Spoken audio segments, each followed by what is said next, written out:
Alright, so I think for this video I wanted to kind of talk about my scanner setup a little bit. People who watch my videos on YouTube, they don't really kind of see my setup and how it plays out. I know people on Facebook, they see my pictures and stuff like that and are able to see what the equipment looks like in the field and how it's being employed in the field. Just a quick rundown. We got the Flir Breach here. Team Windy helmet. We got a Wilcox mount and an arm spec mount.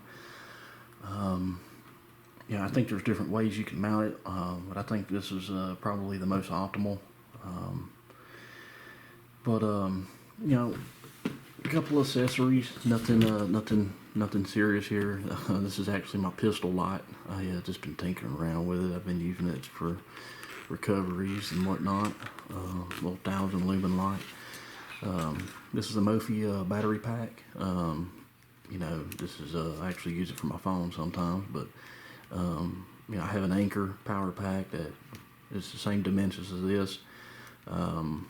Any battery pack will generally work.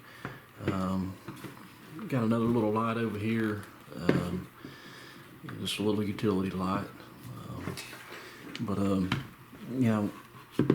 For me, making the decision to go with a helmet setup, I did play with a Pulsar Quantum when I first got started into Nightvision scanners. I had no complaints with that scanner. I guess me coming from the Marine Corps, I'm certainly used to wearing Kevlar helmets with PVS 14s. And scanning with a handheld monocular, I don't know. I never could really get behind it. And there's certainly pros and cons to having a handheld monocular versus a breach. We can go ahead and talk about that. The breach, it's a one power, it's a one magnification, optic. It has a very wide field of view, but it's a one power. So depending on where you're hunting at and the terrain, I'm not necessarily going to say that can be a problem for coyotes. But there certainly is many a times where I've been hunting with my buddies who, one of them hunts with he scans with a Pulsar Helion, and we have one field that's over a mile long, and several fields that are 1,000 yards and things like that. He certainly many times have detected coyotes well before I have.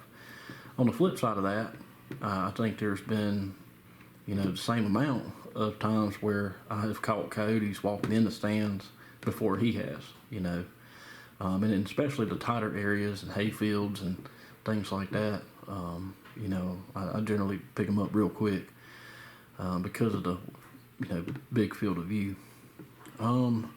If you don't want to run a battery pack, it takes, just one, 1, 2, 3 battery. It has an assortment of color palettes on there. I typically stick with black hot. Sometimes when I start to get eye fatigue, I'll swap on over to sepia palette. I really do like this setup. Before the breach came out, I don't think there was that many options for helmet setups. I know that you can run the Triticon Patrol. I know you can run the Repower on a helmet. I just really couldn't get behind that price tag for a scanner. I say that, don't get me wrong. If I had the funds to do so, I would absolutely in a heartbeat, do that. But, hey, I'm just a working man night hunter. I got 3 kids and a wife, so, I'm an average Joe fella here. I do like the setup. I don't think I'll ever go back to a handheld monocular as a primary source of scanning. I would much rather have low magnification in a wide field of view versus having high magnification and a tighter field of view. if you're calling coyotes, you're eventually going to detect him. All right. I mean, one power or not, with higher magnification stuff and terrain and humidity, you know, he can certainly get right up under you, you know, and, you know, by the time you see him, he's already got his back turned and, you know, he's booking it to the next zip code. That said, though, there's no right or wrong way about that. I mean, I know guys who've been scanning with handhelds for a long time, and they're real fast about it, and they're real thorough about it. You know, to each their own. But this is what I'm comfortable with, and this is what I like. You know, I like to stay hands-free. You know, and that's just me. But I don't care what anybody says. The specs on the Breach are a little underrated. You know, I can't remember what it said detection range was on there, but it was something like, I don't know, 400 yards or something like that. I mean, I'm here to tell you, with low humidity, I have detected dogs jumping out of tree lines at 700 yards with this little Breach. So, you know, it works for me, and I will certainly continue to use it. I think the whole setup, you know, it was right up under around $3,000 or so, just under it, and you know, I have no complaints. You know, it all depends on what's in your budget and what you're looking for.